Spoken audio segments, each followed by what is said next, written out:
Hi, and welcome back to Archicad Basic Training. And now we are going to cover the SLAB tool. So the SLAB tool can be found over here in the toolbox. So if you click that, you get this settings dialog box. And if you go into the settings themselves, um, it has similar settings than as most of the tools do. And so the predefined floor that you get when you just double click on that is this composite floor. And then there's a few selections in here, and you'll want to modify these based on your project type and how it's going to be constructed. But these are a good starting point. And you also have this basic slab, which also has a little bit more materials that it can be used with. And so let's just start with a composite structure we're going to use, which this one is a floor. It says a hardwood, and then it has a wood subfloor, and then it looks like it has gyp on the underside. And here you're going to have the reference plane. So this means where the slab reference is to 0.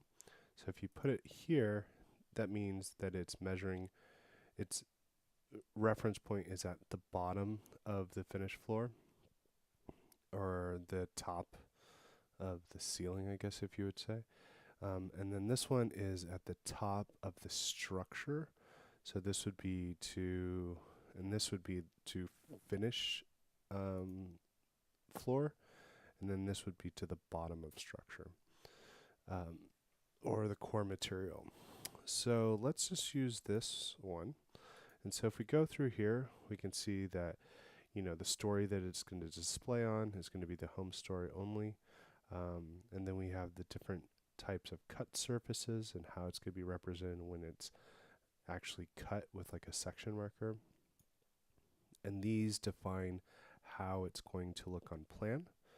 And this is the material that's going to be used for the kind of the 2D view. And here we have what the materials are going to be set as. So the top surface is going to be a wood, and then the cut surface on the edges is going to be whitewashed. And here we have more categories to identify the slab with. So here it's saying it's going to be, the ID is SO4.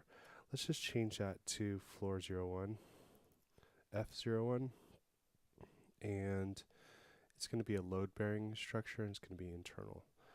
So, and then this is the layer settings, and this is the layer that it's going to be on. So let's just select this.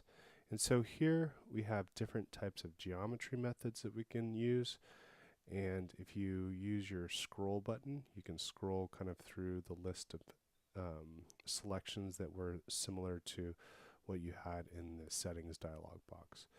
So let's just make a polygon version. So let's go 25 feet by 30 feet, and maybe 20 and 20, and then we'll just end it there. So, and then this next selection is telling me which direction I want the fill to go in. So let's just have the fill go that direction. So it looks pretty straightforward, and we can take this and we can adjust the orientation of the fill and the starting point of the fill. And now if we go to 3D, you can see that the slab that we just created is pretty simple. And so we can also change it after we've created it.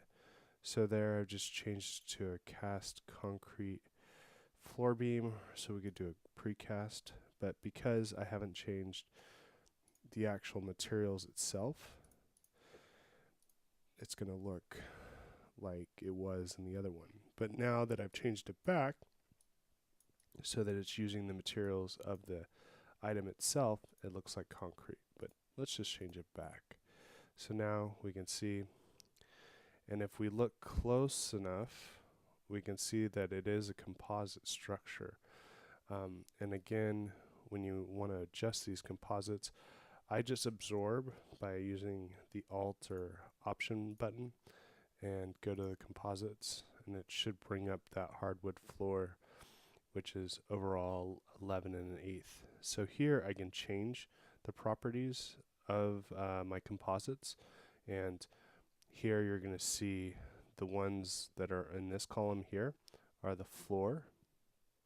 So you can adjust these as necessary. So if you really have like 1¼ subfloor, and really you have I don't know, I guess a 2x10, but if you had like a 2x12, you could change that here as well. And if you really had 5/8 chipboard instead of 1/2 inch, you could change that here as well. And if I want to look at these in more detail, I can select the core only. So this is just the core materials. And if I want to do, if I wanted to go back and kind of change how that works, because this is saying this is a core material, which it is. But if I changed it to other, it doesn't show up. But let's just go back and change that back to what we had it as a core material. So now let's just look at other construction techniques. So we have the rectilinear construction technique, and again, we can set the material location or orientation, and then we have the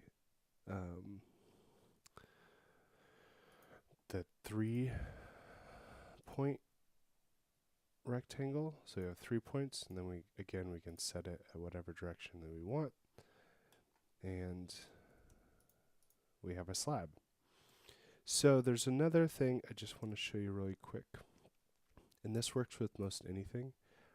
So I'm going to just create basically an outline of maybe a slab that I traced or I created. So if I have this, which is just a polyline, and I go back to my slab tool, I'd select the slab that I want. Let's just use concrete floor.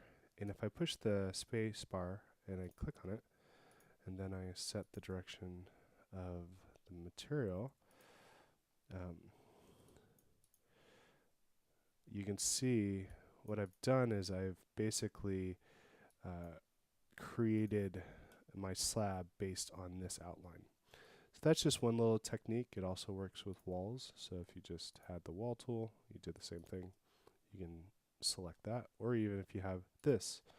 So if I look at these two elements now, or all of our elements that we've just created,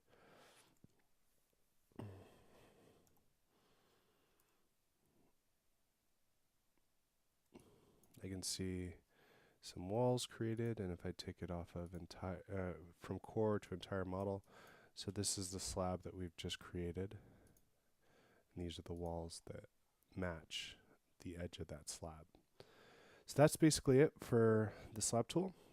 Thanks for joining me, and see you in the next lesson.